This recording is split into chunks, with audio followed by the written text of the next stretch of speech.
New Netherlands, breadbasket colonies. While the Puritans were building settlements in New England, other settlers were establishing colonies to the south. This region, which included present-day New York, New Jersey, Delaware, and Pennsylvania, came to be known as the Middle Atlantic colonies.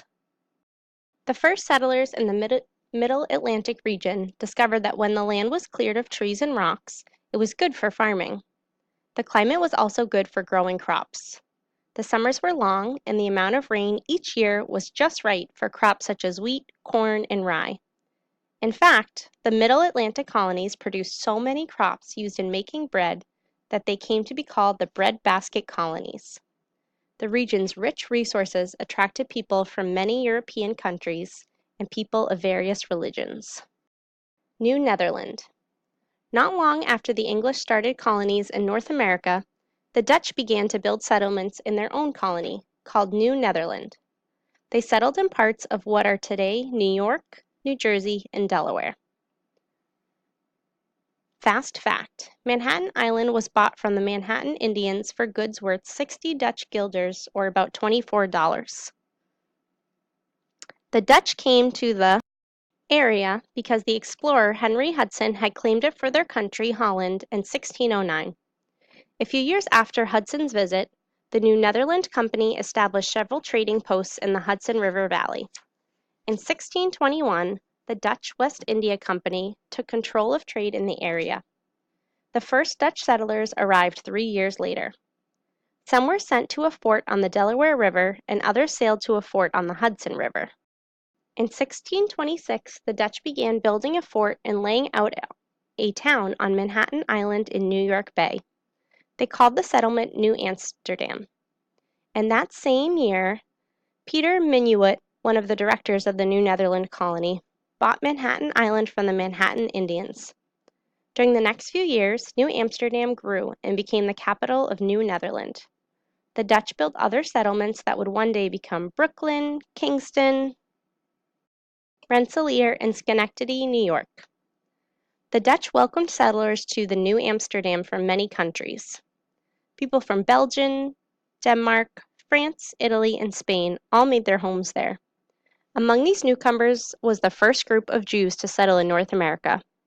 However, the Jews in New Amsterdam did not have many of the same rights as Christian colonists had. Under Dutch rule, Jews could not work at certain jobs and could not freely practice their religion. Review. Where did the Dutch first settle in North America? Geography theme. Place. New Amsterdam was the capital of New Netherland. The Dutch and Swedish colonies eventually became English colonies. What natural resources do you think the colonists used? Geography theme. Regions. Many towns in the Middle Atlantic colonies were located near waterways. What were some of the waterways in the Middle Atlantic colonies? New Netherland becomes New York. In 1646, the Dutch West India Company appointed Peter Stuyvesant as the Director General of New Netherland. When Stuyvesant arrived in New Amsterdam the following year, he found New Netherland in trouble. The government was having problems. The settlers were fighting over land with the neighboring Delaware and Wappinger Indians and with other European colonists.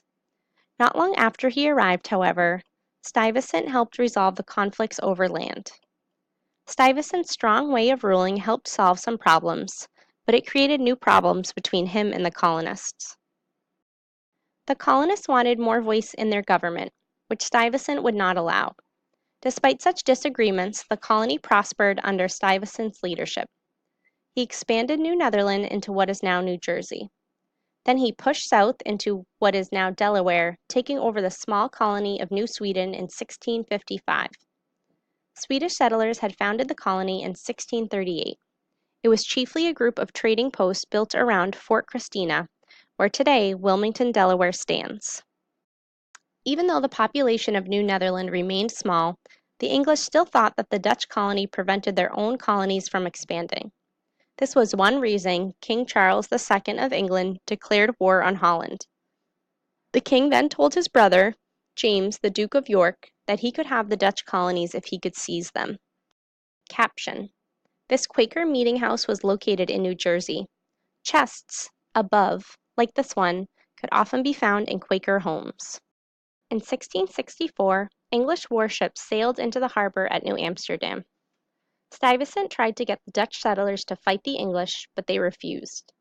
Stuyvesant had to give up the colony. The English split up New Netherland, giving it the present-day names of New Jersey and New York. New York City grew from the Dutch capital, New Amsterdam. Review. What were some of Peter Stuyvesant's accomplishments?